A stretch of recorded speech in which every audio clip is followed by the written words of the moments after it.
Salut les marques, salut les smarts et bienvenue dans Catch Up, le podcast qui transpire le catch. Chaque semaine, on analyse ensemble tous les shows de la WWE. Aujourd'hui, c'est le Super Catch Up, analyse du SmackDown du 15 décembre et du Monday Night Raw du 18 décembre 2023. Nous sommes toujours en 2023 et pour m'accompagner en cette fin d'année, on l'a retrouvé. Il était en train d'accrocher ses grosses boules à son sapin. C'est Géliel, salut Géliel. Salut IRM, salut à tous. Très content d'être revenu parmi vous. C'est vrai que j'étais un peu absent. J'ai fait beaucoup de salles en septembre. Du coup, j'avais pris pas mal de masse. Du coup, j'avais plus un slip à ma taille.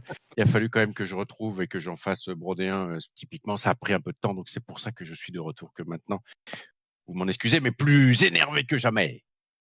Tu es notre Randy Orton. Tu es revenu gonflé comme un bœuf. Exactement. Bon, écoute, effectivement, ravi que tu aies pu rattraper. C'est vrai que à la WWE, Géliel, il se passe des choses toutes les semaines. C'est incroyable, mais effectivement, on arrive fin d'année. On se dit toujours fin d'année, ouais, ça va se calmer un petit peu. C'est les périodes des fêtes. Eh bien non.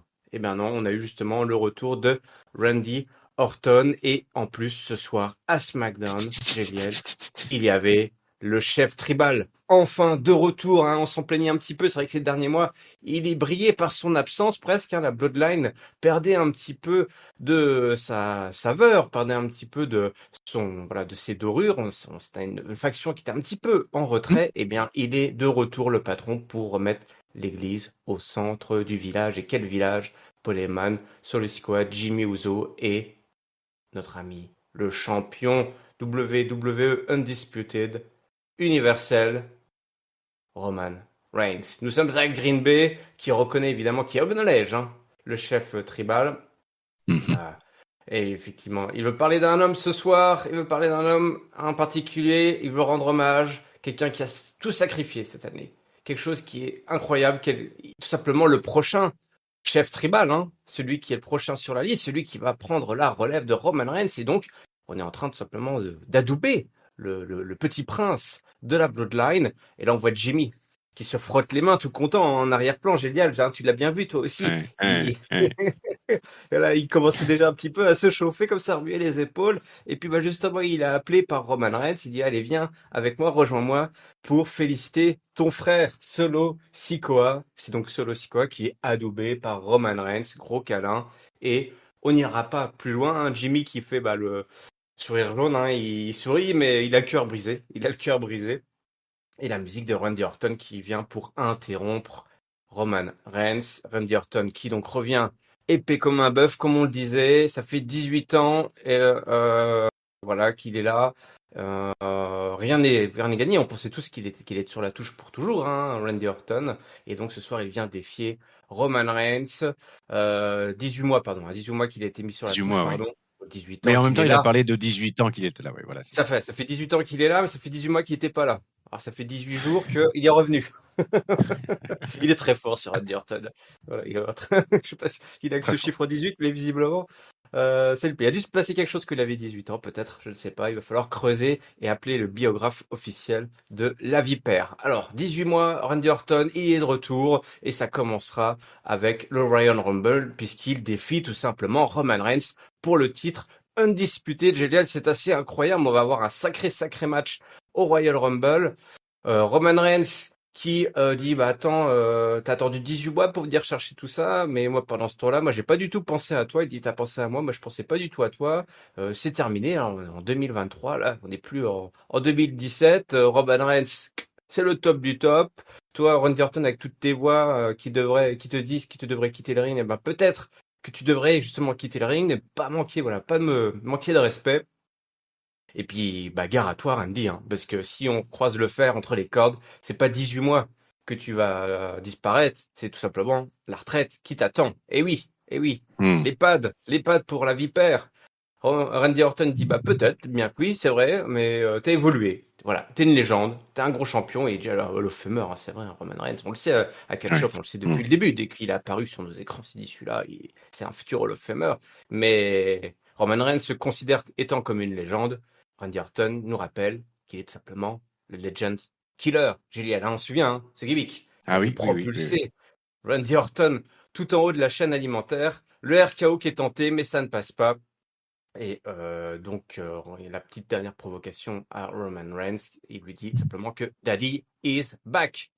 Daddy is back. Géliel is back. Tout le monde est de retour. Oui, tout le monde est de retour et ça repart sur de très très très très bonnes bases. Il y a plein de choses encore qui sont dedans. On voit effectivement Roman Reigns qui se repositionne comme le chef de la tribu. Il y a pas à tortiller. C'est lui qui va adouber, alors un peu contre, on va pas dire contre le cours du jeu, mais quand même avec quand même une grosse attente qui était là de la part de Jimmy et de Jimmy Uso qui était là. Et finalement, il va décider de mettre en avant Solo Sikoa.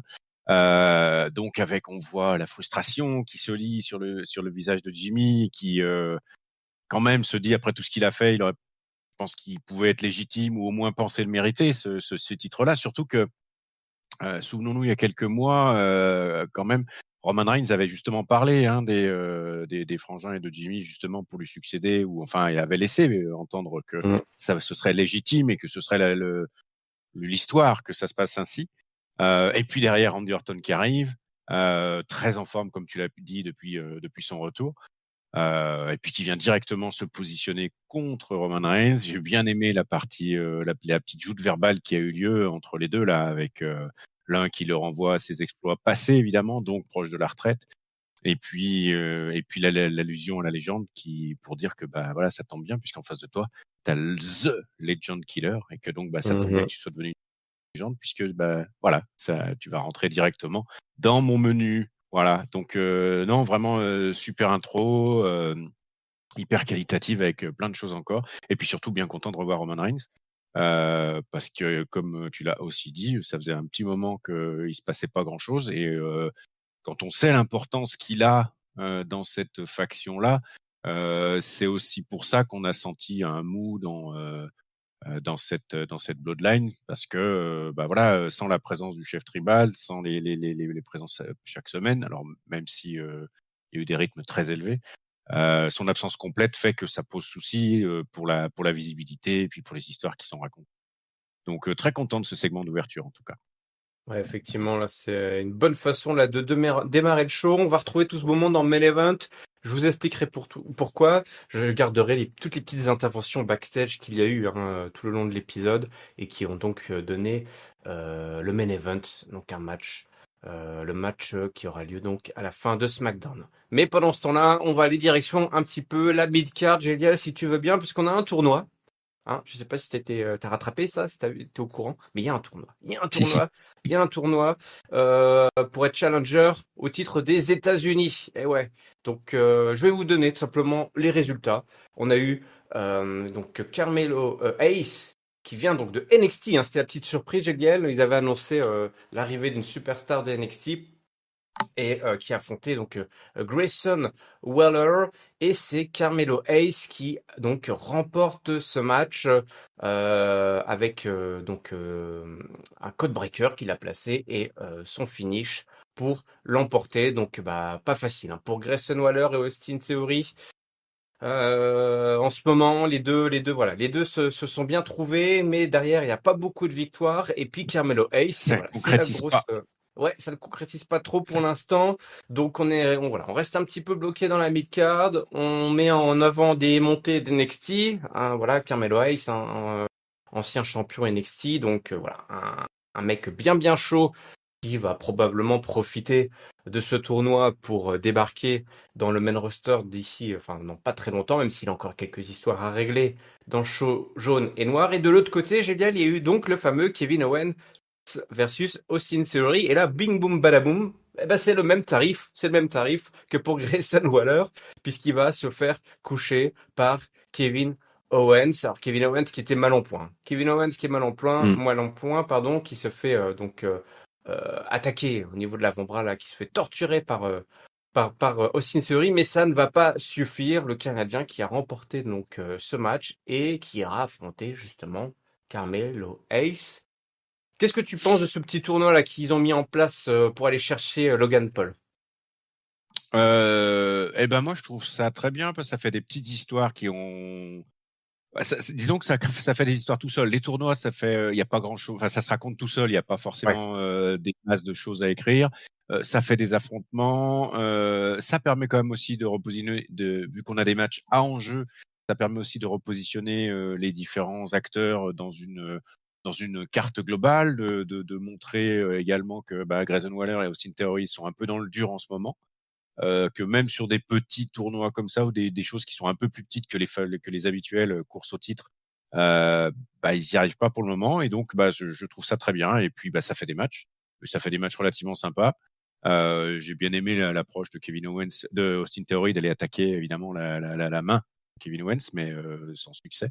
Donc Kevin Owens qui avait effectivement une attelle et qui lui a permis ouais, d'ailleurs de remporter le match, parce qu'un coup de poing avec une attelle, ça fait mal quand même.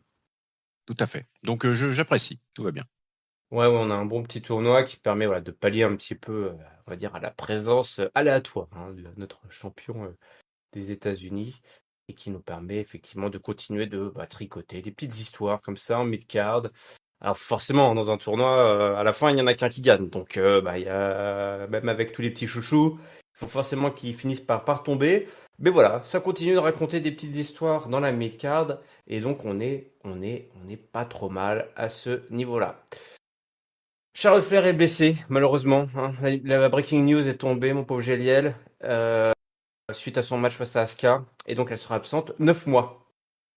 C'est 9 mois à cause de la blessure. Malheureusement pour Charlotte Flair. Donc, tous les plans pour WrestleMania tombent à l'eau. Génial. Pas trop triste? Un peu? Euh, non, Il non, était en non. train de pleurer dans un coin à la disparition Je d'Alexandre. me remets, je renifle mon nez. Non, mais c'est beaucoup. En fait, voilà, moi j'ai été un peu interpellé par le fait que 9 mois, ça me paraissait quand même pas mal. Ouais, c'est beaucoup. C'est une Euh, sacrée blessure au genou, visiblement, ouais, Flair, hein. parce qu'on n'en sait pas beaucoup plus. Et du Mm. coup, enfin, voilà. Enfin, moi, à l'heure où, alors, peut-être qu'en ayant consulté peut-être les dirt sheets et autres informations en Les coulisses, on en rapports sait un peu plus. médicaux. Exactement, avant les légistes. Mais en tout cas, voilà, ça me paraît beaucoup. Donc voilà, c'est alors la carte, voilà, la division féminine n'était pas forcément en grosse feu de particulière. Il y avait des choses qui étaient en train de se construire plutôt qu'en train de se payer, comme on dit. Donc bon, elle sort des histoires pendant un bon moment, quoi. Donc ça me paraît beaucoup. Voilà, je suis un peu déçu pour la durée de la blessure. Ouais, effectivement, absence très prolongée pour la fille de Ric Flair, Charlotte, donc qui ne sera pas là à WrestleMania. En coulisses, on a Bayley et tout va mieux. Tout va pour le mieux dans Damage Control, puisqu'une des conséquences, à mon avis, mon bon Gélial, si tu veux savoir, hein, bon, faut pas être le cerveau de l'année, mais quand on a l'annonce de Charlotte Flair qui absente 9 mois et que derrière on a eu cette petite séquence backstage de Bayley qui a l'air de s'être rabiboché avec toute la faction comme si de rien n'était de Damage Control, c'est que visiblement les plans vont être un petit peu chamboulés, hein, pour cette route vers WrestleMania. Bayley a créé Damage Control, elles sont proches de leur objectif, Io Sky est la championne. On a aussi là, on déterre les Kabuki Warriors avec Asuka et Kairi Sen. Voilà, on rebalance cette équipe qu'on a connue il y a quelques années avant le départ de Kairi Sen. Et puis Dakota Kai qui est là également pour dire qu'elles vont tout simplement mettre la main sur toute la Hmm, division avec bien sûr. le Royal Rumble auquel va participer Bayley. Et Bayley envoie tout simplement déjà un message à Rhea Ripley. Je vais rapidement parler du match qui a suivi, mais on parlera un petit peu de Damage Control parce que la mine de rien, c'est un peu le bordel Damage Control, mais là c'est encore plus le bordel parce que ça part complètement dans d'autres directions. On a eu donc les Kabuki Warriors qui ont fait officiellement leur grand retour et qui affrontaient Zelina Vega et Maya Yim qui étaient venus, qui les ont attaqués carrément sous le Titantron, hein, sur la rampe d'accès. Ça c'est pas très babyface, non mais dis donc. Un match Hmm. qui va être remporté heureusement par les Kabuki Warriors avec donc le gros Insane Elbow, donc cette grosse descente du coude de notre pirate préféré Kairi Sen avec la petite aide de Bayley pendant le match et de Dakota Kai qui a distrait l'arbitre pour laisser la leaduse du clan se débarrasser de Michin. Et puis donc, écoute, les damage control, c'est reparti quoi, tout simplement, tout va bien. tout va bien. Et puis on vise Rhea Ripley, donc on On vise le vise. top, quoi. Et on vise le très très haut, exactement. Oui, bah écoute, la faction se reconstitue, se remonte, s'intègre bien avec Asuka, avec Kairi Sane, tout ça. Il y a une espèce de collectif, on va dire, qui se construit bien. Il y a Bayley qui annonce très clairement ses intentions également contre Rhea Ripley. Alors il y a quand même d'autres choses aussi qui sont en cours contre Rhea Ripley, donc il va falloir voir un peu comment tout ça se met en place. Mais non, mais c'était agréable. Et puis moi, je suis très très très très content de revoir Kairi Sane, très clairement. Donc voilà, je trouve que cette présentation et ce match des Kabuki Warriors m'a beaucoup plu, en tout cas. Voilà. J'aime beaucoup l'association Asuka Kairi Sane. Et voilà, donc Zelina Vega et Mia Yim qui venaient faire un peu l'opposition. Bon, enfin, c'était un peu compliqué dès le début. Hein. On a bien vu que c'était compliqué, même si elles ont essayé d'anticiper le gong de la cloche. Non, moi, finalement, ça m'a continué à me hyper pour la suite des dommages contrôle sur le sujet, puis pour voir un petit peu ce que ça va donner. Donc, je suis très très content. Puis, je le Ouais. redis, mais Kairi Sane, très fan, donc très content de la revoir aussi in ring. Eh ben voilà, vous voyez, quand Giscard n'est pas là, c'est une toute autre ambiance. On respecte la division féminine, nous. Hein, on n'est pas là comme Oui, ça ça. me paraît le minimum, hein, mais après. Ça paraît le minimum. En tout cas, voilà, clairement là, c'est presque un reset, hein, Géliel, par rapport un petit Ouais. peu à tout ce qu'est le marasme dans lequel on était. Tout va bien, à Damage Control. On reconnaît à nouveau Bailey comme le leader incontesté de la faction. C'est du gros n'importe quoi, hein. Honnêtement, faut vraiment dire bon bah ok, de toute façon, accepter que de toute façon ça Suspension peut. d'incrédulité, hein. On Ouais, est c'est ça. Mais d'accord. alors, au Voilà. max, hein. Ok. Là, avec les Mais au potards à max, fond, on hein. est d'accord. On est Parce d'accord. que là, voilà, on sent, enfin voilà, Charlotte Flair n'est pas là. C'était le bordel. Voilà, on savait plus trop. Mais je pense que les bookers, les scénaristes ne savaient plus trop où ils allaient. Et je pense qu'ils ont tout simplement dit bon bah écoutez, vu que Charlotte n'est pas là, on va faire comme si de rien n'était, et puis on va reprendre notre dernier sauvegarde. Ils ont leur petite sauvegarde, tu sais, comme dans un jeu vidéo. Ah bah tiens, on va reprendre là. Ou avant, tu sais, les jeux où tu dois faire des choix. Ah bah non, finalement, je vais tenter un autre chemin. Et c'est un peu l'impression que donne Damage Control. Écoute, ça a le mérite d'être intéressant à observer. Ouais. À observer. Ouais. Intéressant. On verra sur la durée. En tout cas, ça a le mérite d'être assumé. Voilà, au moins. Oui, oui, Ils partent oui. à fond là-dessus. Ils sont pas sur une espèce de truc en demi.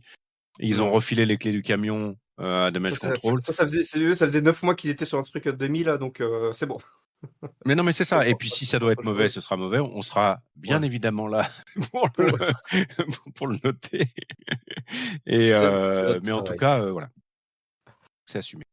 C'est assumé. On a une petite séquence, j'ai oublié de le parler, de Kevin Owens qui a croisé Cameron Grimes et puis surtout derrière Carmelo Hayes. Et puis les deux hommes donc se sont toisés pour donc leur demi-finale qui aura lieu la semaine prochaine. Il va y avoir du beau monde à la fin de ce tournoi. Et donc, qu'est-ce qui s'est passé? Vous allez me dire, bon, YRM, pendant cet épisode qui a mené à ce match entre Randy Orton et Jimmy Uso. Et c'est pas mal de petites séquences backstage. On a eu notamment Randy Orton qui a croisé le chemin de LA Knight. Hein. Les deux hommes, voilà, c'est un peu les deux top babyface à la WWE côté chaud bleu. Voilà, ils se sont aidés la semaine dernière. Enfin, LA Knight avait aidé Randy Orton. Ils se sont croisés, ils ont eu leur match. Mais voilà, les deux hommes ont l'air d'accord sur le fait qu'il n'y a pas de place pour deux gars comme ça en même temps sur l'écran. Et donc Ouais. voilà, ça se défie. Voilà, combat de coq Un seul shérif en amical. ville. Ouais, ouais. Et LA qui dit que c'est lui qui va se débarrasser de la Bloodline de Roman Reigns. Donc on a nos top babyface qui ne lâchent pas. Roman Reigns, justement, il était en coulisses, il n'était pas content parce que Randy Orton a tout simplement ruiné hein, cet adoubement de Solo Sikoa. Quelqu'un doit faire taire la vipère une bonne fois pour toutes. Et donc Jimmy dit, bah écoute, moi je le ferais bien, mais ce serait pas plutôt le rôle de l'héritier tribal qui commence à placer des petits. C'est Alors énorme. Roman Reigns il dit attends, tu sais quoi, c'est le moment des promotions là, on arrive en fin d'année. Allez tiens, petite promotion. Imagine ce qui se passe si jamais tu barres Randy Orton.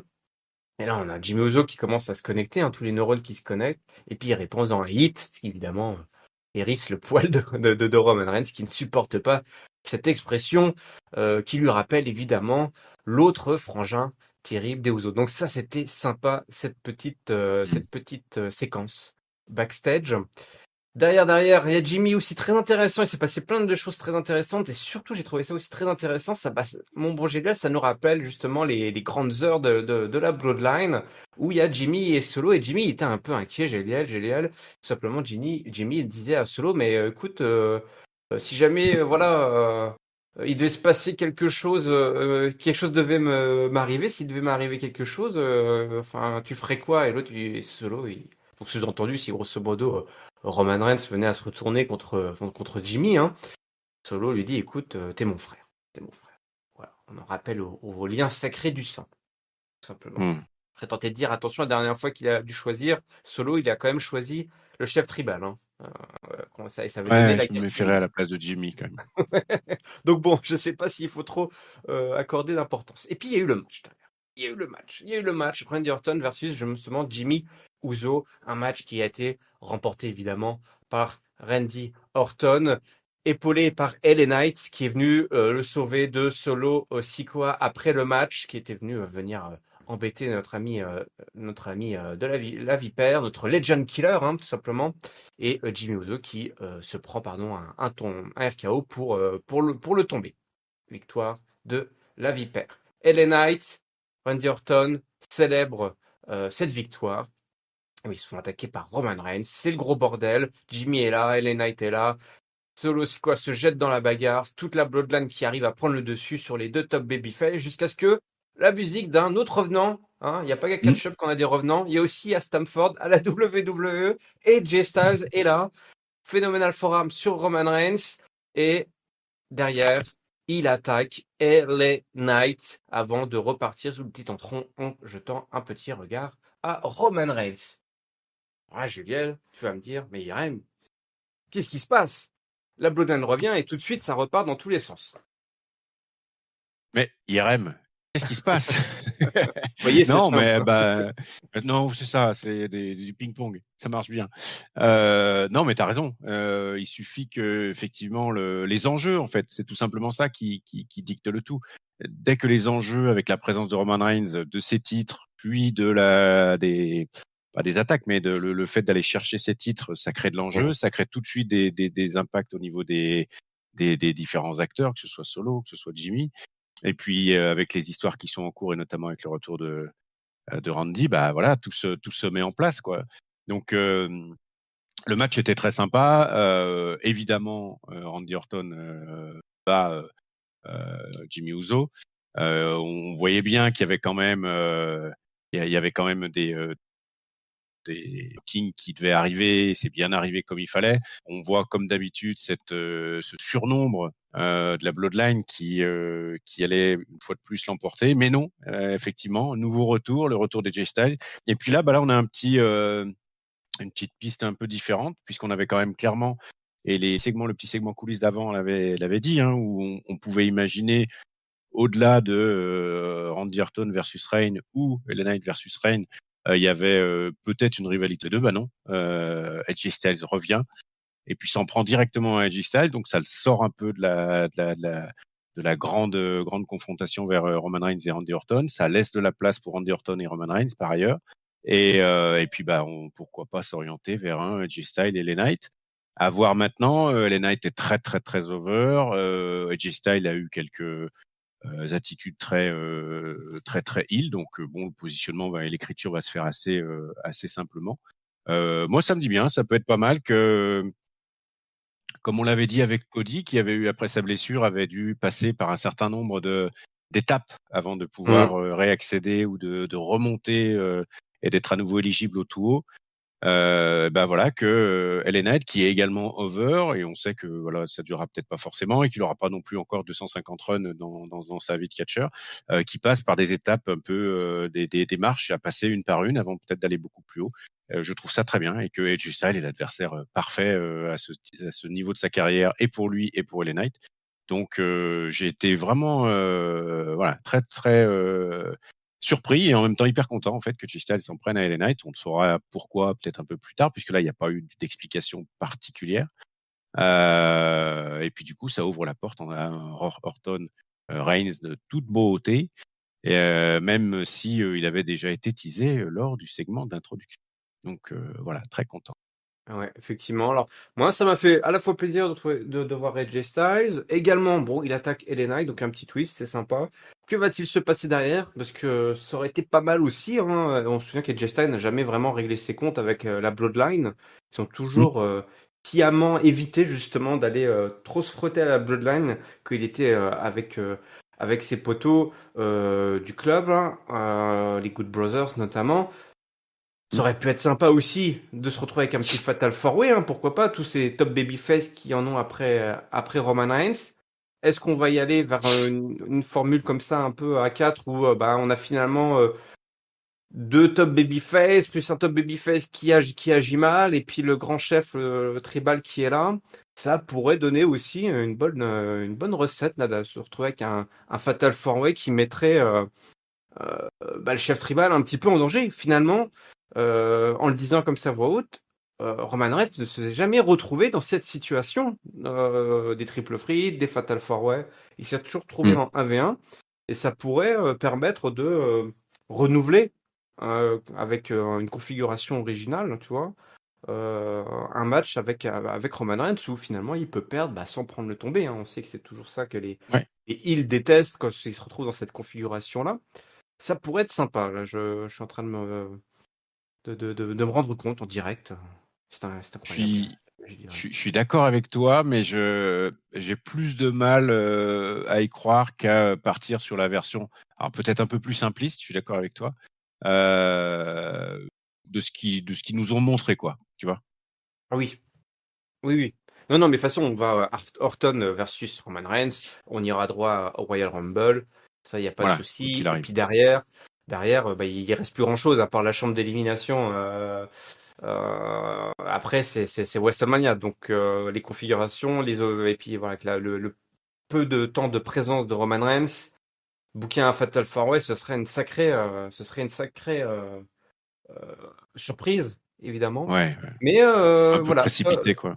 Oui, bien sûr, bien sûr. Mais j'aimerais, toi là, en y pensant, on est en 2024. Je ne sais pas ce qui attend Roman Reigns. Je ne sais pas si Roman Reigns sera toujours là après WrestleMania. Mais je me dis que finalement, on n'a pas eu encore. On s'est jamais retrouvé avec ce genre de configuration. Roman Reigns se retrouve dans un match à triple menace ou un Fatal 4-Way. Et j'aimerais voir ça. J'aimerais voir ça, pouvoir Je suis voilà, d'accord. rendre quelque chose d'un peu original. Allez, c'est comme ça que se termine le show bleu. Mon bon Gélial, on va rapidement distribuer les bons points, les mauvais points, et puis la note. Voilà, pour ce show bleu que tu as vécu un peu en avance rapide et qu'on va sanctionner ce soir. Top flop, quelle était pour toi la bonne idée et la mauvaise idée? Et quelle note tu donnerais à cet épisode du show bleu?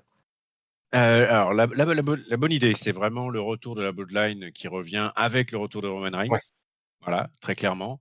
Et je vais faire un combo parce que en fait, il y a une espèce de Roman Reigns dépendance à la Bloodline dans sa Mm. globalité, malgré Solo Sikoa, malgré les frères et les frangins Uso. Et du coup, ce sera aussi mon flop. C'est-à-dire que le fait que Incroyable. Roman Reigns revienne, relance la Bloodline et effectivement, ça rend à nouveau le truc extrêmement intéressant et on a envie de connaître la suite.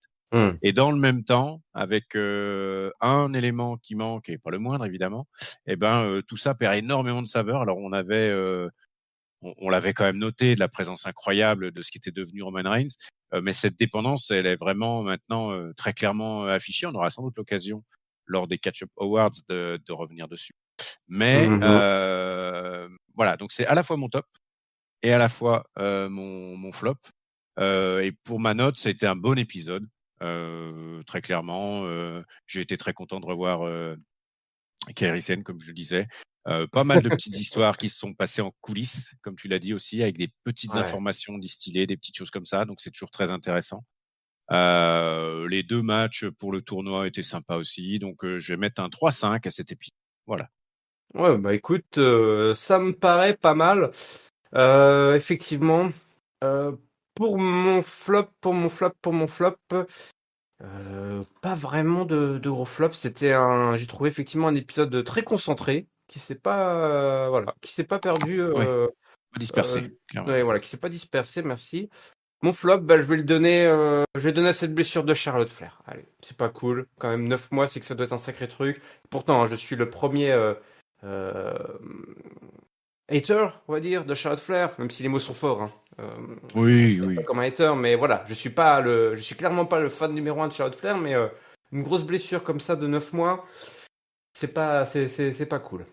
Et puis du coup, bah mon top, je vais le donner bien à cette promo, cet opener de Randy Orton face à Roman Reigns, qui a remis tout simplement, voilà, comme j'ai dit, l'église au milieu du village. On a les patrons qui sont là, et globalement, c'est quand même une sacrée affiche. Je suis content qu'on retrouve Randy Orton justement, pour faire un peu effet miroir avec la blessure de Charlotte Flair. On est content que nos catcheurs et nos catcheuses préférés ou même ceux qu'on n'aime pas reviennent, hein, parce que mine de rien, être sur la touche comme ça 18 mois, voilà, c'est le catch, c'est quand même assez, c'est quand même n'importe quoi hein, ce qu'ils font. On est d'accord, enfin, faut être fou, faut être Je suis complètement d'accord. dingue pour se dire, tiens, je fais ici j'étais catcheur.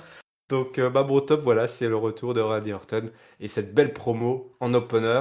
Ma note, ben 3,5, c'est très bien. Moi aussi, je trouve que effectivement, j'ai trouvé vraiment que c'est un épisode concentré sur tout ce qui était important, le tournoi, même les damage control, c'est du grand n'importe quoi façon damage control, il faut l'accepter. Mais là, je trouve voilà, on a repris la bonne sauvegarde, tu sais, on a relancé la bonne partie. Donc Yes, c'est c'est ça. pas, c'est Et pas ils ont plus bien mal. fait de revenir un peu en arrière. Oui, oui, oui. Voilà, hein, c'est pas si grave que ça. Finalement, on leur pardonne et de Exactement. partir dans une autre direction à fond. Et c'est très bien aussi d'assumer comme ça, quoi. Allez, si on allait direction le show rouge, hein, parce que là, il s'est passé des choses. Oh là là, c'est Monday Nitro, c'est la saison des holiday season, donc voilà, on arrive à Noël, donc vous allez bouffer du papier, du cadeau, vous allez bouffer du sapin, vous allez bouffer du Père Noël. Nous étions à Des Moines, dans l'Iowa, et c'est pas n'importe quelle ville. Vous le verrez, tout simplement le show rouge qui démarre avec le Judgment Day et Géliel. C'est incroyable. Mais je suis en train de regarder mon calendrier. C'est le 400e épisode de Monday Nitro que Catch-Up analyse. C'est assez incroyable. Ça fait 400 semaines que on vous analyse et on vous résume tous les shows de la WWE. On avait commencé par analyser simplement le show rouge, puis rapidement le show bleu. Mais voilà, c'est la 400e Hein, analyse du flagship hein, de la WWE. Incroyable. incroyable, effectivement. Bah, Et bravo, hein, bravo au catch-up, hein, bravo à tous. Vraiment, c'est un milestone parce que c'est faudrait tomber le nombre de jours, etc. Alors donc ça avait évidemment 400 semaines, donc 8 ans, hein, c'est à peu près ça. ouais, ouais, ça fait C'est 8 ans. Ouais. c'est Donc ouais, c'est assez c'est incroyable. donc ça tombe bien, ça tombe à un épisode spécial Noël. Donc c'est un cadeau qui est donc qui arrive sous la forme du Judgment Day. Voilà, voilà. Ouais, mais le Judgment Day, nous on aime bien le Judgment Day. Damien Priest nous souhaite la bienvenue. Voilà, on a placé un petit mot sur les Creed Brothers, hein, qui sont les first contenders. Ça va être la plus grosse soirée de leur vie hein, pour ces jeunes, mais ça va être tout simplement juste une soirée normale au bureau pour le Judgment Day qui compte bien se débarrasser facilement d'eux et tout simplement il faut les croire. Ils sont quand même two times undisputed tag team champions. Rhea Ripley, elle, ce soir, elle affronte Ivan Hill. Elle va lui faire subir le même sort qu'à Maxime Dupree. Je demandais qui a dominé toute l'année. Et Dominique qui se fait huer. Et la musique de R-Truth qui retentit parce que GLL, voilà, il s'est passé des choses pendant tant d'absence dans les studios. C'est qu'R-Truth a rejoint ou tente de rejoindre en tout cas la faction la plus chaude de la WWE. D'ailleurs, il le dit, hein, vous m'avez oublié les gars, moi j'aime bien ouvrir le show aussi, j'aime bien faire les openers, regardez, what's up, what's up. Alors JD McDonough qui en peut plus hein, de la show, lui dit mais dégage, la raclée là que t'as subi, l'autre il dit bah oui, tiens, c'est-à-dire c'était mon initiation, j'ai compris, hein, c'était mon bizutage. Bon, je veux pas trop me plaindre, mais bon, c'était pas cool quand même, j'ai eu mal physiquement et puis dans mes émotions les plus fortes. Non, ça me fait, j'adore parce que on retrouve vraiment ce qu'on retrouve aussi avec les Judgment Day avec Sami Zayn, c'est que les mecs ils se peuvent, enfin Damien Priest il est mort de rire dès qu'il voit Arthur en fait, il peut pas s'empêcher, Ouais, mais clairement. ils ont un sourire qui fait 3 fois le tour de la tête. Il dit écoute voilà euh, enfin, il dit à Damien Priest, pardon, R-Truth, voilà, je sais que tu as dit que tu pensais pas, hein, que tu m'as dit que tu m'aimais pas, je l'ai vu dans tes yeux. Et puis voilà, ça se chauffe, ça se menace, tout le monde cherche la bagarre. Écoute, Truth, il va tout simplement proposer un match face à JD dans un Miracle on 34th Street Fight match. Miracle sur la 34e rue ou avenue, je ne sais plus comment il traduit ça en Avenue, français. avenue. Ouais, c'est un peu bizarre parce que c'est rue en fait normalement Ouais, à New York. ouais. Je crois pas qu'il y a 34e avenue, mais il me semble qu'en français le titre effectivement ils ont mis avenue. Mais en tout cas, c'est une stipulation à base de cadeaux et de sapins de Noël euh, qui est donc lancée après auprès de JD. Tout simplement derrière il y a une grosse stipulation puisque le perdant devra quitter le Judgment Day. C'est un Truth qui propose ça. Et j'ai dit mais tu fais même pas partie du Judgment Day, ça fait marrer Damien Priest qui va accepter ce match ce soir. Tout simplement je pense pour se divertir. Il a besoin d'être diverti, notre ami Damien Priest. Rapidement le match, avant qu'on parle de tout ce gros opener et puis du Judgment Day, tu vas nous en parler là de ce Hachiouf qui tente de rejoindre le Judgment Day. Eh bien, ça m'a surpris, mais écoute, c'est Hachiouf qui a remporté le match en passant McDonough à travers la table pour la victoire. Hachiouf, ça faisait longtemps qu'on l'avait pas vu dans un gros match là comme ça. C'était un match assez long et qui a été assez fun avec des sapins de Noël. Voilà, des sucres d'orge, il y avait tout un bordel, je me souviens plus, mais il y avait tout le folklore des Ouais, fêtes ça. ouais, des fêtes de fin d'année, oui, petit coup d'extincteur, voilà. Et puis derrière, donc McDonough qui se retrouve couché par Truth. Incroyable à ce Judgment Day, toujours les patrons de Monday Nitro, mais avec une petite victoire de Truth. Moi, je comprends que R-Truth continue à être présent dans ces moments-là. Il apporte une espèce de bonne humeur, de joie qui est assez qui est plus forcément systématiquement présente et sans être non plus. Enfin, c'est comment dire, c'est du comédie, mais pas forcément. Enfin, c'est pas comme certaines fois où c'est pas lourdingue en fait, puisque c'est systématiquement basé sur ce personnage qui mélange un petit peu l'incompréhension, il est naïf parfois, il est voilà, etc. Donc il est beaucoup plus dans l'autodérision intelligente, on va dire, sur la base d'un personnage que je fais n'importe quoi sans queue ni tête et sans sens. Là, effectivement, il a un objectif qui est de rentrer dans le Judgment Day. Alors c'est drôle la manière dont il approche. Il reste sur ses gimmicks, il reste aussi très bon au in-ring. Faut pas, enfin c'est assez incroyable ça aussi. Et puis je te rejoins quoi, les gars du Judgment Day, dès qu'on regarde un petit peu hors champ ou derrière, tout le monde est mort de rire quoi. C'est quand même bien fait. Et puis donc on va au bout de la blague avec McDonald qui se fait battre et qui prend le tombé par R-Truth, qui donc c'est enfin voilà qui rejoint donc officiellement le Judgment Day. Enfin, c'est incroyable, quoi. Donc voilà, vraiment très bel opener. On est parti sur un peu autre chose puisque finalement c'était un combat entre Judgment Day, hein, donc on n'était pas sur les histoires habituelles, même si on a bien vu quand même les Rhea Ripley donner le ton. Voilà. Voilà. Enfin, moi, j'aime beaucoup. J'aime beaucoup. Et puis le fait que R-Truth revienne un petit peu dans la faction majeure d'Euro, en étant légitime puisqu'il a gagné son match, voilà, j'ai trouvé ça assez génial. Je sais pas trop où ça va nous emmener, mais en tout cas, je crois qu'il y a quasiment 25-30 minutes entre le générique de début et puis le tombé derrière sur Judgment Day plus R-Truth, et je trouve ça, en plus avec ce dénouement-là qui est parfait pour moi, j'ai trouvé ça génial comme introduction. Ouais, où est-ce que ça va? Je suis comme toi. Je pense qu'on est en période de fête et que voilà, le WWE nous offre un petit peu Ouais, de c'est ça, rigolade, un c'est ça, petit peu de c'est bonne ça. humeur. Alors, on est d'accord, hein, le Judgment Day, après, il va falloir retourner au business sérieux, hein, avec Ouais, ouais, l'arrivée du clairement. Rumble qui arrive. Évidemment, il faut pas tomber dans la gaudriole absolue. Le Judgment Day a quand même besoin d'exister en tant que faction dominante et comme faction sans peur ni reproche et qui est vraiment la main sur le show rouge. Ils auront l'occasion de le faire dans le main event, hein, puisqu'ils vont affronter les Creed Brothers.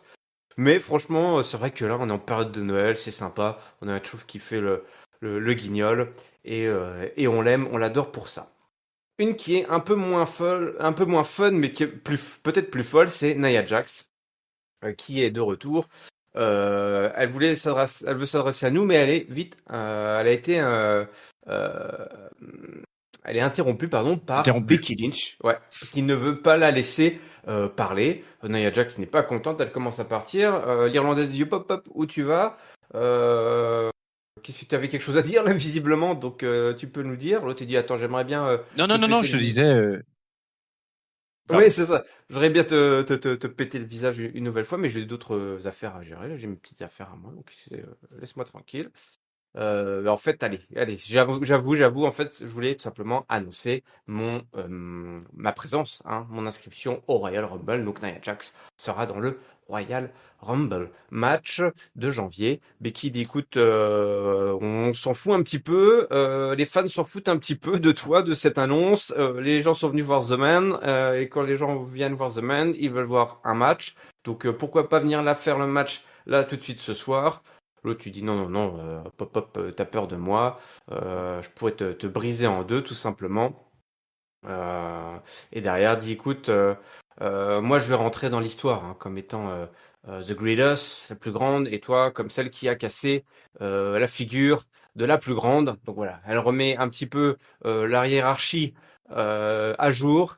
Nia Jax, tout simplement, sera celle qui aura perdu hein, face à la meilleure de tous les temps.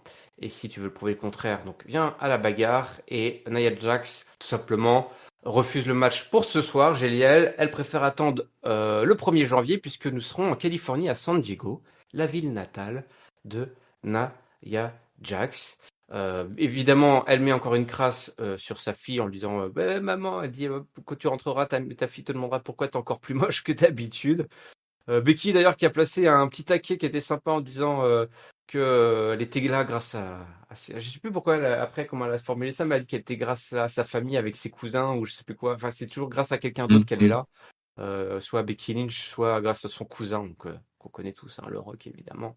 Et Nia Jax qui en profite pour, enfin voilà, qui tourne le dos. Alors j'ai jamais vu ça, un méchant qui tourne le dos aux gentils pour rentrer comme ça et donc Becky qui l'attaque et derrière c'est la bagarre. Nia Jax qui attaque également Becky en retour avant que les officiels ne viennent tout simplement retenir tout ce beau monde.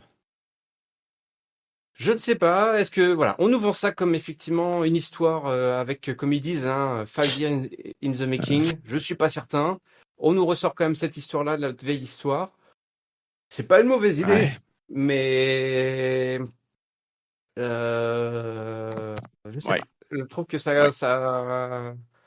ça accroche pas trop les promos. Il y a deux trois catchphrases qui sont bien placées, mais il y a pas, je trouve qu'il y a pas trop de synergie entre les deux filles. J'espère que ça va, qu'elles vont nous montrer enfin voilà, nous démontrer le contraire, mais pour l'instant, on n'embarque pas autant presque qu'on devrait en fait. Ouais, et moi, la question que je me pose, contrairement à peut-être ce qu'on vient de dire sur SmackDown, sur cette feud-là, c'est que moi, je pense que la promo aurait pu être extraordinaire. J'ai pas envie de le voir, en fait, ce truc. J'ai l'impression de l'avoir déjà vu.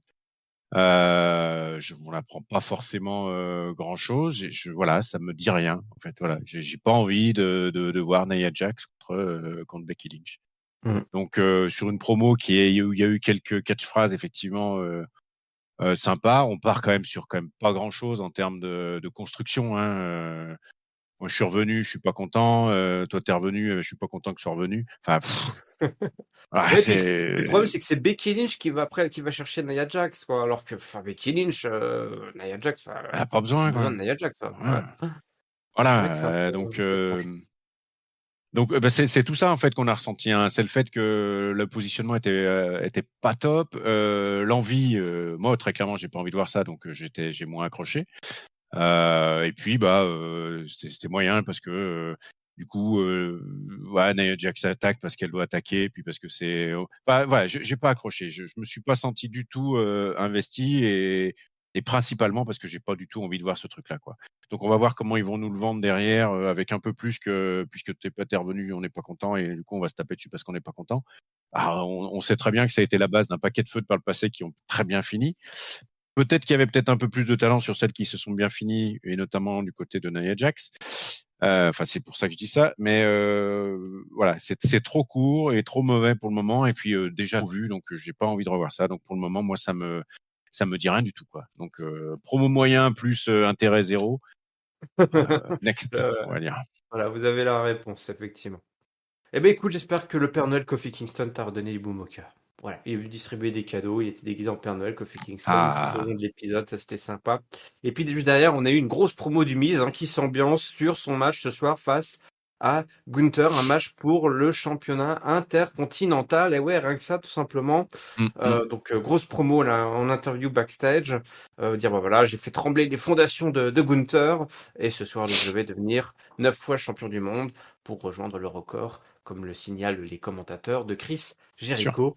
Écoute, on a eu un match complètement dingue entre le Miz et Gunther qui a rapidement emporté la foule. Hein. C'était Ah ouais. assez incroyable. Ce face turn du Miz fonctionne plein gaz. Il a complètement réussi à ramener tout le monde derrière lui. C'est un sacré exercice. On sait, voilà, il y a eu des tentatives de face turn du Miz. Il n'y en a pas eu beaucoup, mais à chaque fois, ça a fait un petit peu pchit. Là, clairement, avec Gunther, il se passe quelque chose.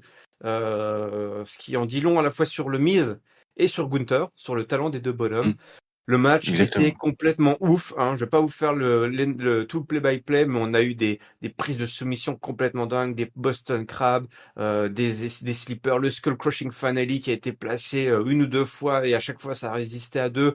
On a eu le Skull Crushing Finale qui a été mis depuis la deuxième corde. On se dit mais c'est pas possible, ça y est enfin, le Miz va gagner. Eh bien non, Gunther a roulé en dehors du ring. Gunther qui a mis des énormes chops, des gros coups de pied, c'était assez costaud. Et puis derrière, il a aussi martyrisé le Miz un peu dans tous les sens. Il lui a fait des prises de soumission qui essaient visuellement, ça faisait mal au cervical. Et puis derrière, Gunther qui voulait vraiment se débarrasser de Miz une bonne fois pour toutes, il a placé une grosse powerbomb, une close line et une autre powerbomb. Et alors là, c'était terminé pour le Miz 1, 2, 3. Victoire de Gunther qui derrière est félicité par toute sa clique là de soldats d'Imperium. Mais Gunther, il est pas content, il part en vacances quelques semaines, il engueule Kaiser et Vinci en leur disant les gars, va falloir assurer là pendant mon absence parce que vous avez fait de la merde cette année.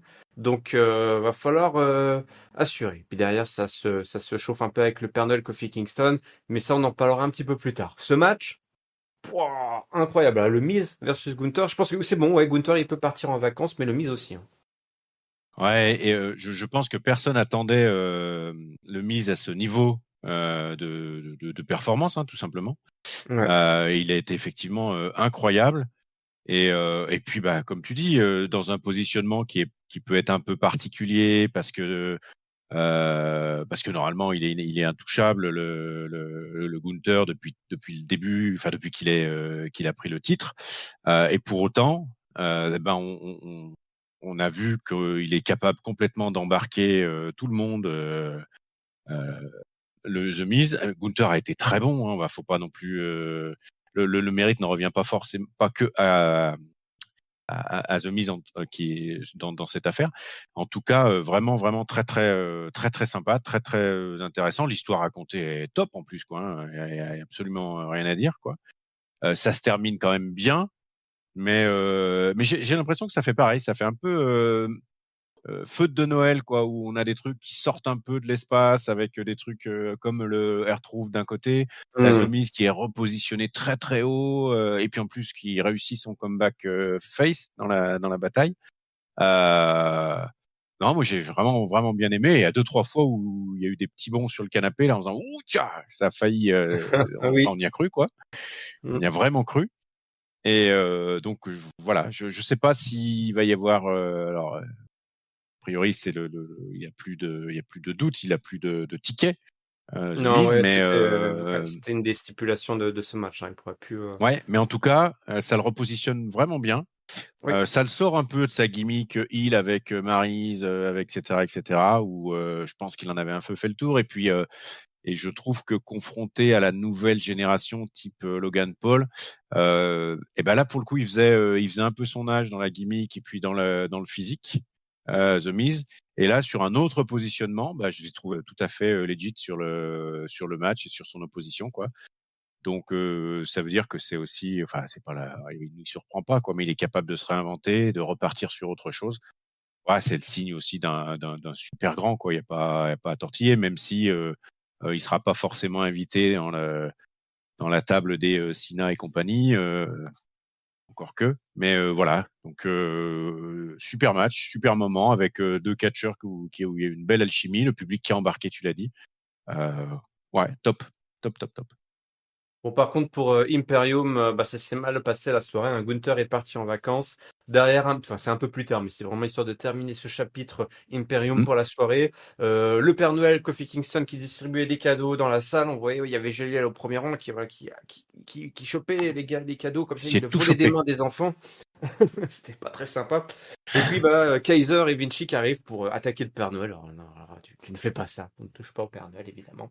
Et c'est Jey Uso qui vient sauver le Père Noël. Voilà, ce qu'on disait, on est vraiment dans une période, voilà, on est la période de Noël, quoi. C'est Holiday Season, donc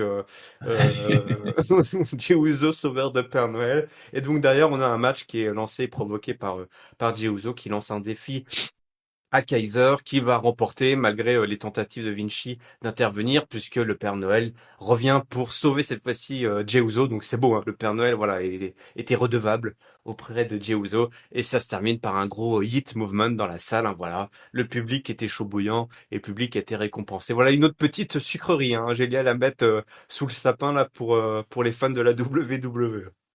Exactement. On va revenir en arrière, si tu veux bien, parce qu'il s'est passé des choses quand même pas mal. Shinsuke Nakamura qui nous raconte un petit conte de Noël, le cauchemar américain, donc le American Nightmare Before Christmas. Bon, voilà, on nous raconte une histoire sur Cody qui voulait devenir champion, mais Cody, alors, il y a eu des mots forts, il y a eu des mots durs quand même. Il dit que Cody était un cancer, un idiot, que des stéroïdes étaient dans la consanguinité. C'était pas ouf. Nakamura, Ouais. ouais, là, dans le genre esprit de Noël, tout d'un coup, c'est méga Grinch, quoi. C'est le méga Grinch, enfin le père Fouettard. Non, mais il y a comme une bascule de ouf qui est faite quand même entre le super bon esprit qu'il y avait dans ce Raw et tout d'un coup ces grosses saletés, ces grosses crasses balancées par Nakamura qui était jamais allé aussi loin en fait, toi. On Et puis touche qui avait jamais presque autant du. parlé anglais, je crois. Oui, En là en plus. plus là il parlait en anglais mais c'était comme sous-titré. Donc mais pas en Oui, japonais, oui, c'est mais, sous-titré en anglais. mais quand même. Oui, oui, les deux. Alors, il parlait en anglais, il avait fait l'effort, mais il y avait quand même les sous-titres.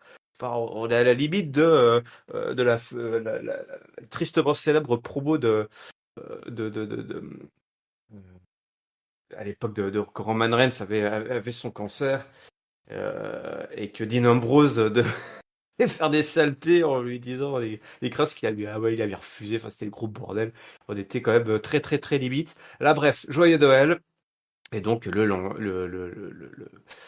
défi est lancé auprès de Cody qui arrive et qui attaque Nakamura. Là, c'était pas enregistré, tout ça, c'était en direct ce compte. Et derrière, les agents de sécurité qui viennent pour séparer les deux catcheurs. Donc voilà, on continue tranquillement avec notamment Cody Rhodes qui remerciera un petit peu plus tard les Creed Brothers de l'avoir aidé la semaine dernière. Je ne savais pas trop pourquoi ils avaient aidé Cody Rhodes. Mais voilà. Cody Rhodes, on continue avec Shinsuke Nakamura. C'est le service minimum, hein, là, pour Cody. C'est le service Ouais, minimum. ouais, ouais. On va Exact. pouvoir continuer, sauf si tu as quelque chose à dire sur cette rivalité, Non, Roger non, Liam. non. Rien Non, de non, non, particulier. Oui, c'était pas. court et puis Ouais. c'était pas très gentil, donc de la part de Nakamura de dire des choses comme ça. On sent qu'il était très Euh, remonté, mais bon, ouais, ok. ouais. Il y a eu des changements de titre. Il y a eu un changement de titre, génial. Et pour ce changement de titre, il fallait du côté de la division tag team féminine. Et bah écoute, je pense que c'est peut-être pour ça que Giscal n'a pas répondu à notre invitation à nous rejoindre au studio. Parce que toutes les choses que Giscal redoutait la semaine dernière sont arrivées ce soir. Puisque Kaden Carter et Katana Chance ont battu Chelsea Green et Piper Niven et sont donc Steven, nos nouvelles yeah. championnes par équipe. Incroyable avec leur finisher, le after party sur Chelsea Green qui a pris donc le tombé. Carter et Chance qui sont donc les nouvelles championnes et qui se font applaudir d'ailleurs par toute la division féminine qui sont très contentes. Allez, grosse soirée organisée par les filles et puis derrière Mm, on a un petit peu le reste de la division qui se chauffe pour se placer en tant que first contender. Écoute. mm. Sur le coup, je me suis dit, oh, mais qu'est-ce que c'est que ça? Et après, je me suis dit, ah, c'est bon. C'est pourquoi? C'est très bon pour Chelsea Green, ça. De grandes choses s'annoncent pour 2024 pour Chelsea Green. On lui retire le championnat tag team. Et je pense que le Rumble va arriver et que Chelsea Green va avoir un énorme Rumble et que l'année 2024 sera l'année de Chelsea Green. Et partir sur un run solo, c'est ça? Ah oui, oui, oui, oui. Oh bah oui, elle a trop de talent pour être coincée dans la vision tag team où il se passe absolument rien, où son talent est malheureusement pas exploité à 100%. Et je me dis, bah voilà, on arrive au Rumble, on va la faire briller et puis on va la mettre dans un programme en solo. Puis, parce que de toute façon, il faut du monde hein, en solo. Il n'y a plus personne. Il n'y a plus personne, Génial. Sauf si toi tu veux te proposer, mais il n'y a plus personne. Hein. Non, j'ai d'autres choses par ailleurs. Je ne peux pas en parler tout de suite. Ouais, je partage. Je suis pas si convaincu que ça. Je Trop suis pas si optimiste? convacu que ça. Non, pas si optimiste que ça. Ah mince. Ok, Chelsea Green, pourquoi pas. Mais il y avait peut-être moyen. Si l'histoire est celle-ci, pourquoi? Enfin, il y avait peut-être moyen de trouver d'autres personnes que Kaden Carton et Katana Chance, quoi. Franchement, parce que franchement, Oui. enfin, moi, ça m'envoie pas grand-chose, hein, ça, et surtout pas du rêve. Hein. Donc, enfin, ça manque de tout et surtout de crédibilité finalement. Donc, il y avait peut-être moyen de faire ça, peut-être moyen de faire un split. Je suis d'accord avec toi. Peut-être moyen de faire un run pour Chelsea Green sur 2024, pourquoi pas. Mais nous infliger ça, Au moment des fêtes. Ah, c'est pas cool. ouais, avec les enfants, l'esprit de Noël, merde. Je vais te dire quand même. Donc, non, vraiment pas. Je pense qu'il y avait moyen de le faire autrement, pour être clair. Ouais. Non, mais on est d'accord que c'est du Et vol, ce titre-là. Enfin, les deux, elles ont rien fait pour mériter ce titre. ouais, Alors après, qu'est-ce qu'il faut faire pour mériter ce titre? C'est une bonne question qui pourrait être posée. Mais quand tu vois derrière tout le reste qu'il y a de filles qui sont inutilisées et qui ont du talent, c'est vrai que c'est un petit peu, c'est un peu frustrant, quoi. ah bah carrément, carrément. Surtout que là, à moins qu'on le relève la semaine prochaine, euh, pourquoi pas? Il serait Bah, c'est ce même. que je me suis dit. Je me suis dit, tu vas voir, ça va pas durer très longtemps, leur règne. Moi, je prends les paris qu'avant le Rumble, elles le perdent. Ou au pire, au Rumble. Ouais, ouais, bah, mais ce sera même déjà, ce sera trop long, quoi. Mais bon, ouais, D'accord. voilà, voilà. Je pense qu'il y avait moyen de faire autrement si c'est ça. Et alors, si c'est pas ça, mon Dieu, si c'est pas pour le split avec Piper Niven Ouais. et qu'elle Ah, j'y crois, moi. continue et J'y qu'elle, crois. C'est ma petite prière, tu sais, pour la nouvelle année, là. c'est ça. Voilà. T'as mis envoyé ça, Si un 2 du elle est catch trop. existe, Et qu'il est pas loin vivement. du Père Noël et qu'il peut Voilà. Bah oui, tout ça, t'amener c'est, ça en voilà. cadeau. Tout ça, c'est les esprits qui se rencontrent. Ça, les grands esprits qui se rencontrent, ils sont là-haut, le Père Noël et le dieu du catch. Le dieu du catch, il n'était pas du côté d'Akira Tozawa, malheureusement, qui s'est fait allonger par Ivar. Hein, Ivar qui avait perdu un match face à Bronson Reed. Et ce soir, bah, il Mm. va affronter Akira Tozawa, dont on a vu une image il n'y a pas longtemps qui est tombée sur le Discord. Il a perdu du poids, Akira Tozawa, par rapport à son début de carrière. Et c'est ça, en rejoignant l'Alpha Academy, forcément, on a la forme physique et mentale. Mais c'était pas suffisant. Hein. Gable lui a dit, mais t'es ouf ou quoi d'aller te frotter à des gros boss comme ça à chaque fois. Tu prends des risques. Tu prends des gros risques. Et derrière, donc, Ivar qui va tout simplement faire. Alors, ça m'embête qu'il appelle ça le World Strongest Slam. Il faut pas, je l'ai déjà dit. C'est la prise de Mark Henry. Mark Henry, il était vraiment officiellement le World Strongest Slam. Il avait gagné le concours. Ouais. Tozawa, ouais, bah ouais, Tozawa il s'est fait plier, mais il s'est quand même battu. Il a fait tout ce qu'il a pu, mais voilà. Dans la chaîne alimentaire, Tozawa est tout en bas. Tozawa est tout en bas. Ah oui, oui, tout en bas. Et autant, tu vois, autant le match du Mise où, comment dire, dans l'absolu sur le papier, il y avait pas, il y avait autant de chances que le Mise gagne que Tozawa gagne. Et pour autant, l'exécution a rien à voir, quoi. Hmm. Il y a eu, enfin, on a à aucun moment on a eu peur de quoi que ce soit contre Ivar, quoi. Il y a pas, voilà. Donc bon, c'est pareil, je l'inscris dans un match de Noël à la con où il se passe n'importe quoi. Et on a donc Akira Tozawa dans un match en prime time en SmackDown. Pourquoi pas? Pourquoi pas? Ouais, bah, écoute, oui, c'est l'esprit de Noël. C'est l'esprit de Noël. Hein. C'est comme ça. C'est comme Voilà. ça. Et puis, bon, Monday Night Raw, donc il y a du temps pour tout le monde. Il y a du temps pour tout le monde. Et il y a du temps pour Seth Rollins, notre champion poids lourd, qui arrive, qui a le mic. Ah, Pas de CM Punk hein, ce soir. Il était pas là, toi. CM Punk va faire de petites apparitions comme ça, à droite à gauche. On peut pas savoir. Vous prenez un ticket en disant, ouais, je vais voir CM Punk. Et puis, bah, finalement, il est pas là. Pas ce soir. Il est pas là. Mais c'est pas grave parce que Seth Rollins, il a un autre programme. Il a un vrai programme. Pour là, tout de suite, maintenant. En tout cas, pour le 1er janvier pour le 1er janvier, puisqu'il va affronter Drew McIntyre. Il est super motivé, il est super chaud, et Drew McIntyre vient rapidement à l'interrompre. Il dit écoute, enfin Rollins dit écoute, j'ai pas oublié un tout petit coup de boule, alors t'as intérêt à faire attention à ce que tu vas dire, ce que tu vas faire. Mais Drew McIntyre, écoute, je te dis te dire bravo, merci à toi pour ce que tu as fait la semaine dernière, parce que tout le monde là dans les backstage, ils ont tous léché le cul là de CM Punk, et toi, tu as eu le mérite de dire vraiment ce que tu pensais. Donc, t'es un vrai leader, t'es champion, et t'es un vrai leader, donc big up à toi. Donc, Drew McIntyre, toujours voilà dans sa transition vers les forces du mal, mais qui sait reconnaître les bonnes choses. Voilà, il voit les choses. C'est la justice.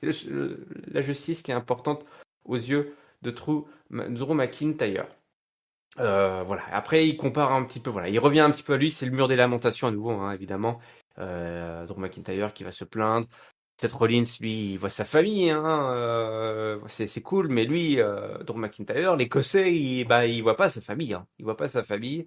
Ça fait 16 ans comme ça. Il se demande toujours si ça en vaut la peine. Et puis là, on part sur un truc un peu chaud là. Il parle de son père qui est vieux et puis que c'est un petit peu tendu là. Quand à chaque fois il y a eu des grands événements dans la famille, les mariages, les naissances, il n'était pas là. Et puis tout d'un coup.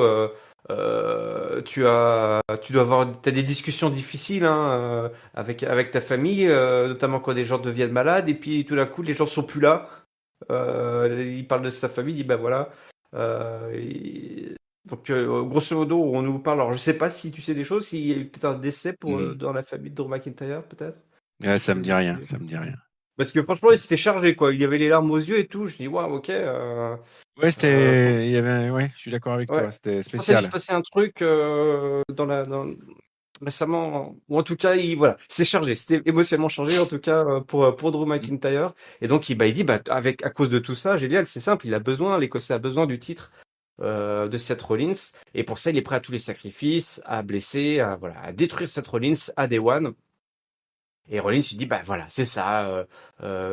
Tu dis des choses, tu crois, mais tes actions n'ont rien à voir. Tu me dis merci, mais derrière, tu fais des sales coups. J'ai quand même du respect pour toi. T'es venu me voir pour avoir un rematch. T'as réussi à obtenir son rematch. T'as besoin du titre. Mais qu'est-ce qui te fait croire que ça va être différent cette fois, là, le 1er janvier 2024? Voilà, il n'y a aucune raison. Tu vas peut-être tricher, peut-être. Qu'est-ce que tu vas faire? Tu vas faire un sale coup, hein? Alors, il faut que tu prennes tes responsabilités, tout simplement, c'est ce qu'il lui Hmm. répète. Je te déteste pas, j'ai juste de la pitié pour toi. Merry Christmas, mon bon Drew. On se retrouve au 1er janvier. Et là, Drew McIntyre qui s'en prend à Seth Rollins et qui le tabasse avec un énorme slam sur les marches d'escalier. On joue sur un tableau humainement très Dont on n'avait complexe, hein. pas, ouais, Ouais, et puis ça faisait un petit moment qu'on n'avait pas eu ça. Euh, on se souvient il y a quelque temps de la capacité de Seth Rollins d'aller chercher, de lui aller sur ce terrain-là, ouais, en allant chercher des émotions, en allant provoquer des choses. Ça avait été hyper intéressant sur certains segments qu'il avait eu par le passé, où il nous avait montré qu'il était capable de faire ça. On avait eu aussi cette cette confirmation avec la Bloodline quand ils étaient aussi allés sur des sujets très assez perso, etc. Mais là, c'est Drew qui amène ça, et moins habitué, hein, très clairement pas habitué à ce registre-là de sa part. Alors ça tombe bien parce que en face, il a quand même quelqu'un qui peut répondre. C'est étonnant le positionnement, c'est pas inintéressant du tout. Bon après ça part à la bagarre, mais évidemment parce qu'il y a quand même un peu. Mais le fait que ce positionnement-là, et tu l'as dit,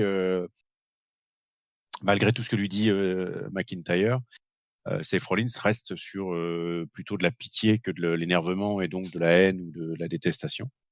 Euh, ouais, je sais pas trop comment ça va se terminer. Et puis on sait pas trop pourquoi il a mis tout ça en avant avec sa famille, Drew McIntyre. J'ai bien aimé quand il a quand même dit qu'il avait besoin en fait du titre par rapport à tout ça. Et le terme est important. Il voulait pas le titre, il avait besoin du titre. Ça renvoie à autre chose de plus passif, de plus où là où il se positionne en victime en fait, hein, comme tout. Disons que ça vient conclure toute la partie un peu de victimisation ou de tristesse ou de sentiments qu'il amène avant. Et ouais, j'ai trouvé ça assez intéressant comme positionnement. Et ouais, forcément, pour Day One, euh, ça amène de l'attention, ça amène pas mal d'émotions. On va voir comment ça va se passer. Intéressant de voir Drew McIntyre sur ce registre-là. On l'avait déjà vu un petit peu, hein, parce qu'il avait eu du mal à se remettre de sa défaite à Clash of the Castle, par exemple, où il nous avait montré que ça l'avait affecté. Là, on revient un peu aussi sur cette facette du personnage qui est intéressante. Et puis contre quelqu'un qui saura jouer ça là-dessus à la perfection. Donc ça peut être sympa les semaines à venir, quoi. Voilà. Ouais. On est vraiment, non, on a des scénaristes et puis des catcheurs qui sont vraiment, c'est l'acteur studio, quoi. Ils vont chercher des émotions Ouais. fortes, ancrées en eux. Donc, visiblement, Drew McIntyre, de parler de sa famille, ça permet de le mettre dans une transe, dans un état, toi, assez particulier qui lui permet, voilà, de vraiment de jouer. De naviguer en eau trouble dans ses motivations et ce qu'il ressent. Et c'est un personnage hyper complexe. Cette année aura été complètement folle. Tu le disais tout à l'heure, on va voir les Catch-Up Awards qui vont tomber là très bientôt. On vous balancera la date évidemment. On a quand même des personnages assez riches, assez complexes. Et là, ce Drew McIntyre qui effectivement vient nous offrir encore une promo assez incroyable. Et un Seth Rollins aussi que j'ai trouvé très très bon, qui arrive à Très naviguer juste. quand même. Ouais, faut dire que la semaine prochaine, il était face à CM Punk, et il se retrouve face à Drew McIntyre. C'était deux partitions différentes, et là, coup sur coup, il nous a vraiment réussi à... Voilà, c'est le même personnage, mais qui interagit avec deux types différents, enfin deux autres Mmh. personnages différents, et qui reste lui-même malgré tout. Voilà, on change pas la personnalité du personnage qui est Seth Rollins, parce qu'en face, c'est plus le... Voilà, pour la semaine, c'est plus le même adversaire qu'il a, et tout d'un coup, c'est plus le même. Non. Les deux sont vraiment euh, très, très, très fidèles à ce qu'ils sont, et c'est vrai que ça nous offre des sacrés échanges. Ouais, parce que Ça n'a pas trompé. en conservant en fait son fond de personnage, il pivote juste sur certains angles en fonction de voilà du segment et de la personne qu'il a en face, tout en restant hyper crédible, quoi. Donc ouais, chapeau. Chapeau à nos artistes de la corde à linge, évidemment, voilà, pour cette grosse séquence. Le 1er janvier, ça risque d'être complètement ouf. Moi, je te le dis, Juliel, euh, Day one, day one. on va commencer l'année. Il va se passer des choses. Il va se passer des choses. Je reprends le fil tout simplement et on arrive au main event, si je dis pas de bêtises, de ce Monday Nitro. Oui, je n'ai rien oublié. Je voulais laisser personne sur le bord de la route avec. Tu as oublié le petit Kaiser. On a eu un petit Bah, match ah ouais, non, contre j'en ai parlé. Ludwig. Kaiser contre Ah oui, pardon. Oui, oui, contre Jey Uso. Ouais, je l'avais mis. oui, Alors, c'est ça. pour ta défense, j'ai été le chercher. Je suis allé dans le futur. Toi, c'est comme le fantôme de Oui, Noël, c'est tu quand sais. on a Je filé suis allé dans le futur et je le suis allé le segment. récupérer avec son match face à Jey Uso, qui C'est effectivement ça. s'est pas terminé en faveur d'Imperium. Et là, on va voir si l'autre faction forte, le Judgment Day en l'occurrence, va réussir à s'en sortir un peu mieux ce soir, puisqu'ils défendent leur titre face aux Creed Brothers, qui viennent de débarquer tout droit de NXT et qui ont quand même Mm. couché quasiment toutes les tag teams chaudes du show. Donc ça, c'était assez incroyable. Ils ont battu le New Day, mine de rien. Et ce soir, ils affrontent donc Finn Balor et Damian Priest. Avant ça, on a une dernière petite séquence, parce qu'il faut parler comme de cette histoire de JD qui s'est fait virer qui se fait virer de R-Truth. Ouais. Donc en fait JD il y croit pas trop, il dit bah attends c'est pas vrai cette stipule, je sors pas. Puis Damien il fait bah écoute, t'as quand même vraiment perdu contre retrouve quoi, genre la honte, tu sais, ça me faisait trop marrer, il était mort de rire. Enfin tu vois, genre même qu'est-ce que tu veux que je te fasse d'autre, tu perds contre retrouve, je suis obligé de te virer T'as même perdu, s'il y t'as avait limite perdu. même s'il y avait La pas eu la règle, c'est la règle. stipule, c'est la gêne quoi. Non mais c'est la grosse gêne quoi de perdre de face à Oui. retrouve.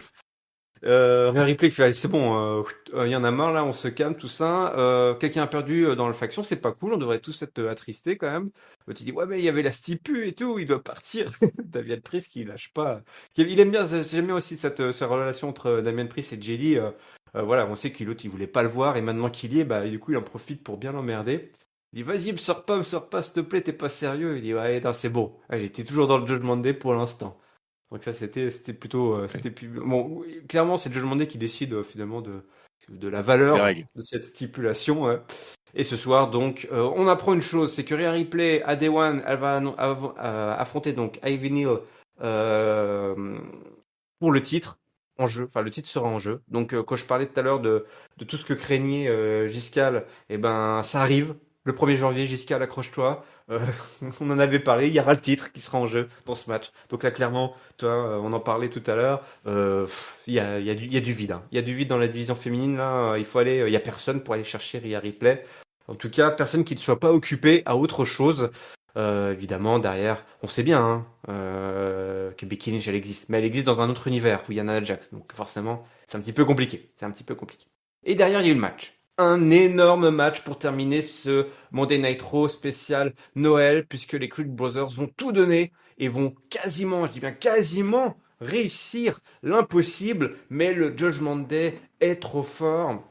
En plus, le Judgment Day, ils sont pas tout seuls. On a Evinal qui se retrouve avec Rhea Ripley, donc ça cherche des embrouilles. Julius qui chope Finn Balor sur ses épaules pour la Brutus Ball. Mais Priest qui arrive pour bloquer le compte. On a eu des comptes de 2,95 Ouais. dans ce match, c'était assez incroyable. Des Swanton à l'extérieur du ring, ça part dans tous les sens. Le Sling Blade, Balor qui met le dropkick, qui monte, dit ça y est, il y va. Mais Julius qui le chope pour stopper, empêcher Finn Balor. Et là, c'est Priest qui prend le tag et les Creed Brothers qui réussissent à revenir en plaçant une autre Brutus Ball sur Damien Priest. Mais cette fois-ci, c'est Finn Balor qui fait un coup de grâce pour arrêter le compte. Donc ça, c'était incroyable. Les 4 hommes se sont donnés à 100%, si ce n'est plus ce soir. Et on arrive à la fin du match quand Balor balance Brutus à l'extérieur du ring et Priest qui en profite pour choper Julius dans son immense Chuck Slam. Là, tu es à 2 m Mm. 50 au-dessus du sol. 1, 2, 3. Victoire de Judgment Day. Bon, là, je dirais victoire de tout le monde, hein, parce que le match était Ouais. incroyable. Un beau cadeau de Noël avant Noël. Ouais, clairement. Sur le. Après, il fallait, parce que par rapport à la construction depuis leur montée des Creed Brothers, il fallait quand même repositionner Judgment Day. Ça pouvait pas être un squash, très clairement. Et puis il y avait trop de talent dans les cordes pour que ça soit un truc moyenasse, quoi. Donc vraiment il y a eu une vraie grosse adversité. Il y a eu quelques moments où on s'est dit oula, bah ça y est, le Judgment Day repart vers quelque chose un peu glaucasse à perdre contre, voilà. Et non, pas du tout. Il gagne à la fin avec vraiment effectivement, tu l'as dit, hein, il y a eu des Santon à l'extérieur là où tu fais waouh, c'est toujours Oh impressionnant, là quoi. là. Je n'irai pas, hein, soit clair. Et non, c'était vraiment un super match. Victoire du Judgment Day, quand même, à retenir à la Mhm. fin. Très bien. C'est Priest qui fait le tombé du reste. Et Mhm. ouais, très bien. Je sais pas comment ça va se. Il y a une partie un peu rigolote avec McDonald. Il y a une partie où il continue à faire régner, alors pas tout à fait la terreur, mais au moins à faire régner la force sur Raw. Donc Judgment Day est quand même bien positionné. Et puis quand on fait des finishers, quand on fait des fins des main events catchesques de grande qualité, bah voilà, ça fait tout de suite finir le show avec le sourire, avec la banane, comme on Ouais. l'aime. Et donc c'est vraiment ce que j'ai ressenti à la fin de ce Raw, ce 400e Raw reviewé par Catch. Ouais. Ouais, 400e row, et je suis bien content qu'on ait ce main event parce que Géliel, ça faisait quelques semaines que les main events Ouais, étaient un petit peu en dessous parce que bah voilà, en face, il y a la NFL, c'est le lundi soir, c'est chaud et du coup bah la WWE bah réajuste un petit peu les programmes, hein. Et c'est vrai que on a eu des main events Nakamura contre Cody Rhodes, on a eu des matchs féminins, on a eu des choses comme ça qui étaient un petit peu qui n'avaient pas des têtes de main event. Là, clairement, on a eu un vrai main event.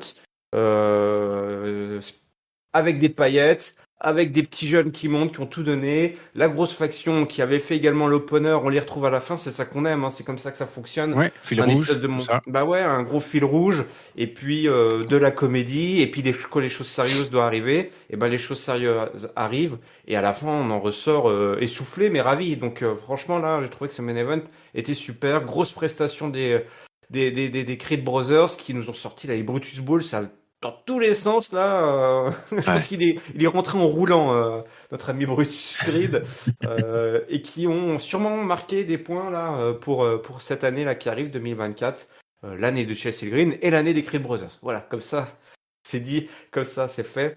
Et c'est donc comme ça que s'est terminé notre Monday Nitro, mon bon Géliel.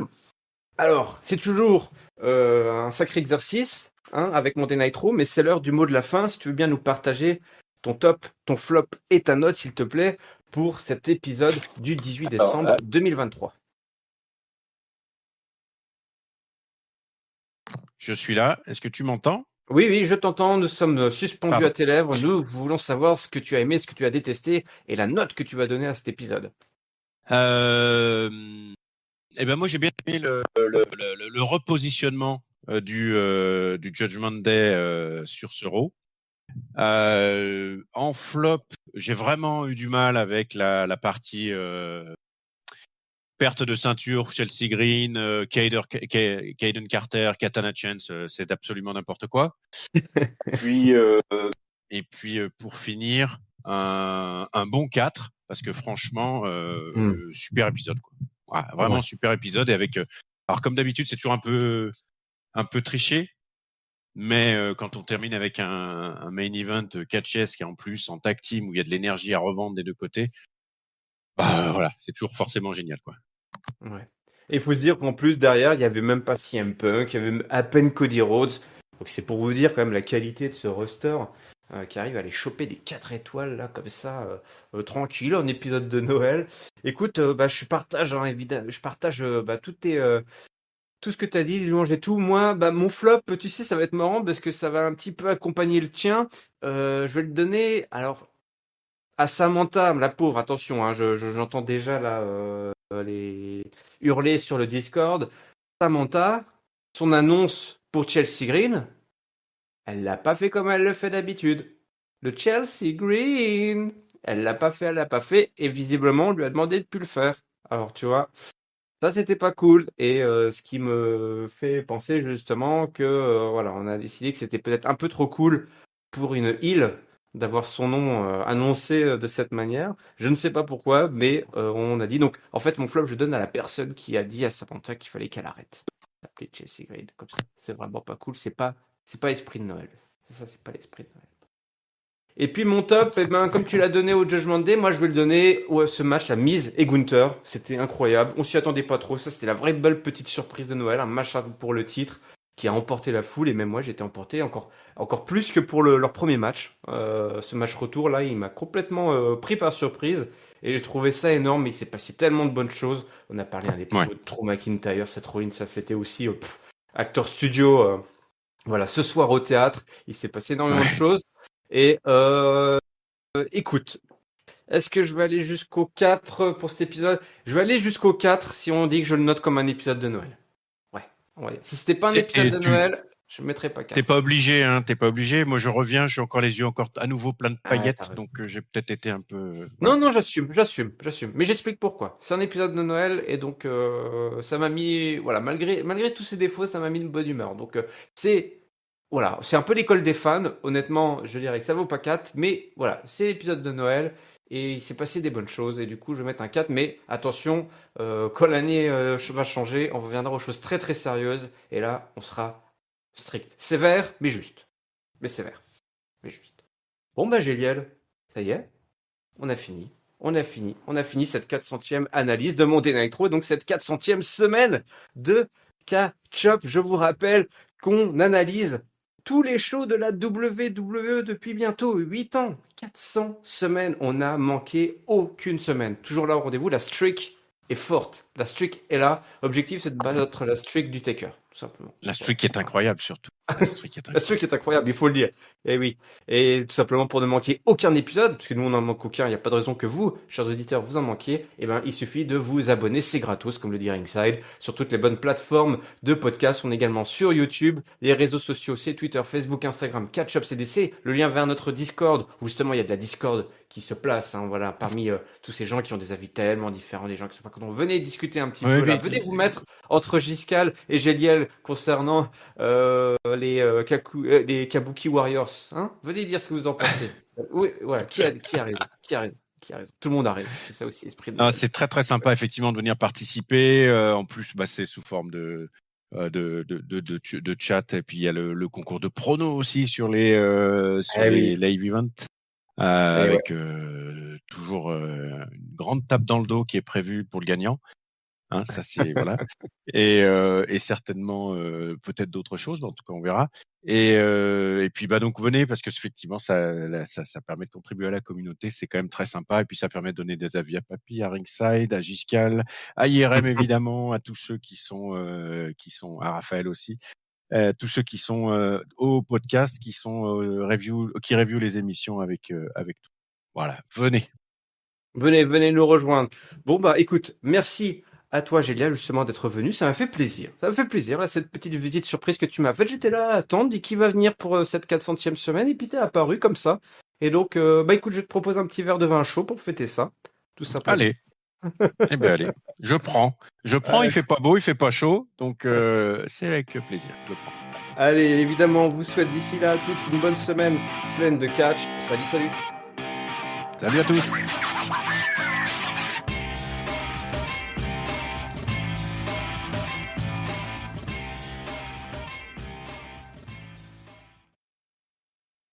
Oh oh oh. Ah non merde, ça c'est le géant vert.